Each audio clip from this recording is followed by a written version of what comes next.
Hello, pumpkins!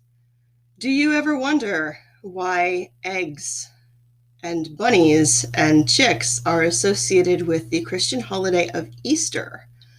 Well, there are 12 eggs and there were 12 disciples.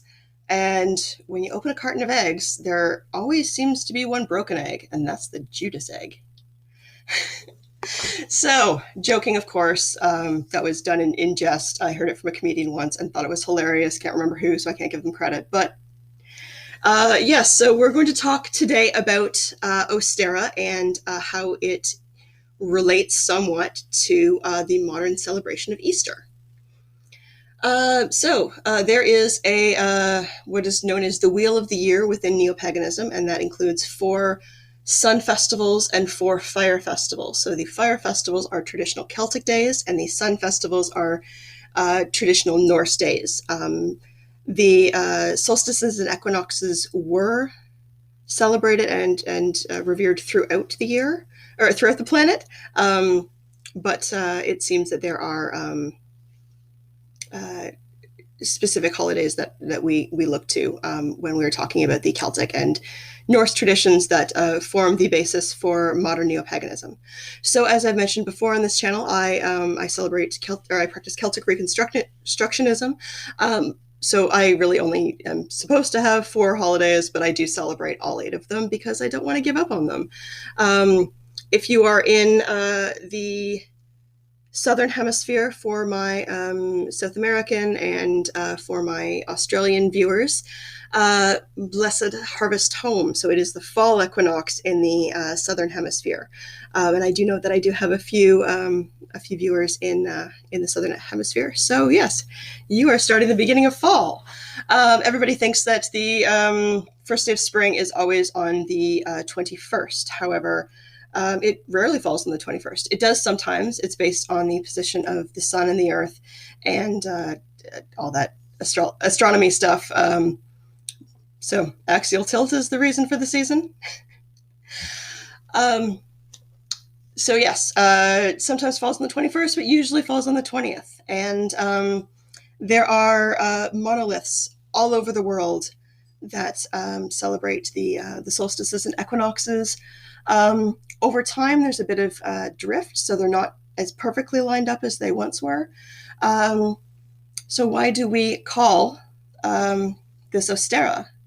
Sometimes it is called Eoster, and it is where we get the word Easter from. So Eoster was a goddess, a, Saxon and Anglo-Saxon and Norse goddess, who was the goddess of spring and fertility. She was a young woman who would have been of marrying age, and which was quite younger than it is today, as I'm 40 and unmarried yet. But that's an episode for another day. So Ostara is a celebration then of spring and all of the wonderful things that come with it. So many of the Christian holidays, how they're celebrated in the modern world, have ties back to pagan traditions. And so basically anything that is Christmas related that is not related to Jesus in the Middle East is probably Norse. And anything that is Easter related that is not related to Jesus and the crucifixion is probably Norse and pagan. So this is why we have these symbols of fertility, like rabbits. When a family is multiplying like rabbits, they have many kids, and eggs, of course, chicks and fertility. In that area of the world, that would have been when you had eggs for the first time in almost a year, because some birds tend to lay eggs. With modern technology, it's year round, but it used to be that you had the spring chickens, and so after a long winter and the supplies are starting to dwindle, and you've been eating mostly meat and root vegetables. Potatoes actually came from the New World, so you didn't have potatoes in ancient Ireland. There was no ancient potato goddess. I'm sorry if I just offended somebody, but no, there was no ancient Irish potato goddess. But anyway, talking back about Norse traditions. So yes, this would have been the first time that the Norse people and in areas of Northern Europe would have had eggs. So we celebrate fertility. So I didn't do an episode for Imbolc, which was in February, and that tends to be a similar Celtic celebration of fertility and new life and spring coming back to the world. But it's it, the Celts celebrated dairy at that point because in Imbolc, most people say Imbolc or Oimilk. I say Imbolc. That was how I was taught to pronounce it. Tomato, tomato. Send the pagan police to come arrest me. So at that point in early February, that would be when the spring lambs are starting to be born, and that would also be when spring calves are being born, and so there was milk. And in that point in the Celtic lands, there would have been some hints of spring coming up, like the colt's foot and the crocus. But going farther north into the Norse lands, you wouldn't see those signs until Marchish. So living in Canada, in specifically Canada's big place, specifically in southwestern Ontario, we do really have 8 seasons, and the weather that we experience in mid-March is very different than our closest holiday in early February, or our other closest holiday in early May, so end of April, early May. So even though winter has technically passed, it absolutely can snow in March. It can snow in April. My birthday is in early May, and I tend to have really good weather on my birthday, but it has snowed on my birthday. So, and I am not happy when that happens. Yeah, my younger sister's birthday is in February, and she always has a snowstorm on her birthday, and she hates her birthday. So I think that that's a bit of a correlation. I look at the Ostara as being a sign of hope. For a lot of people, the idea of balance, because we have the equinox, so that's equa, equal, nox, night. We have the days and the nights are equal. So some people, the idea of balance really resonates. The idea of balance doesn't really resonate for me. If it does for you, do your thing, totally fine. But for me, I hate winter. I do not like being cold. I do not like the snow, and just everything is achromatic. So it's like all just shades of gray. And yeah, I don't like winter. And why do I live in Canada? Why do I live where the air hurts my face? I don't know. Because that's why. Anyway, because healthcare and yeah, other things.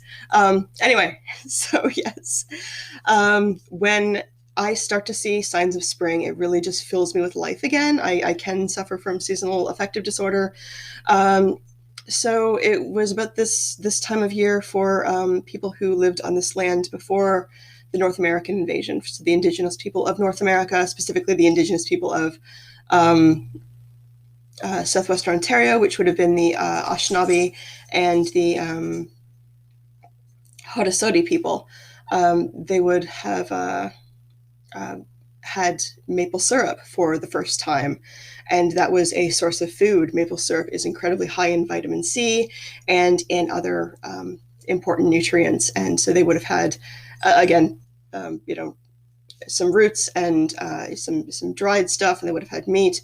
But this is the first time that they have, the maple syrup for, and you can make maple toffee and maple candy and all sorts of awesome things. So the way my daughter and I celebrated for many, many years is that we would go to a maple sugar bush, and there was one near my city that was a not-for-profit. All of the it was run by the Kinsmen, and all of the proceeds went towards the cystic fibrosis Foundation, which is an excellent charity. My friend Andrea has cystic fibrosis, and the life expectancy for someone with cystic fibrosis used to be late 30s. I would never reveal a lady's age, but Andrea has lived long past that and has a wonderful, flourishing life with a fantastic partner and a home. And yeah, so we think that the research done in cystic fibrosis and the donation by the kinsman for some of that. So there's it's kind of an outdoor museum, and you start you take a hay ride to the back of the woods. It's not huge, and then you get to watch a demonstration about how the natives made maple syrup, and then as you walk back towards the parking lot, there are exhibits of how maple syrup evolved throughout history, and when Europeans invaded North America, how maple syrup changed when they brought in metal, and how the process is today. And then you get samples that are warm right out of the bin if it's ready, or the tray. I can't remember what the big cooking tray is called. Then you go into a lodge where there's a dining room set up, and you have pancakes, and it's delicious, and sausages, and a big breakfast of pancakes and sausages, and a drink are quite reasonable, like, under $5, I think. There's also, you can buy jugs of maple syrup. Sometimes they're still warm, and it's usually a lot cheaper to buy there than it is to buy at a retail store. And of course, it goes towards a good cause. And there's maple candies, and then there's maple butter, and then there's all these barbecue maple spreads. And so yeah, we have a lot of fun every time we go.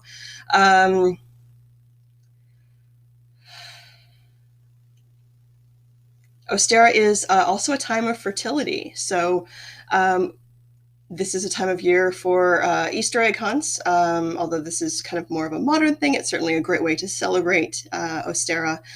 I was at a public ritual once, and there was a young woman there, and she had a son who was a preschooler, and she was wearing like a hoodie that had like a kangaroo pouch on the front, and her son, every time he'd find an egg on the egg hunt, he'd put it in her pouch, and there was the joke of, "Oh, you'd better not let him do that because you'll get pregnant," and because it is a fertility festival, and lo and behold, shortly after that, her second son was conceived unexpectedly. So that is how that little one came to be. That's part of his story. So yeah, egg hunts, looking at the signs of spring, maple syrup, foods that are common, eating eggs. So I'm going to have some eggs for lunch. And Merlin and I are going to go for a long WALK in the woods. When I go for a walk in the woods, I leave all of my societal problems behind when I enter, and then I just focus on the beauty of nature and the signs of spring and the hope to come. The maple sap runs until the leaves bud on the trees, and they have not bud yet, so it is going to be muddy because the mud tends to go away when the trees start budding. So I will have to wear some boots on our WALK, but yes, today is a day of hope and celebration. So, and being fertility, L and C, get your freak on. So everyone, please stay safe.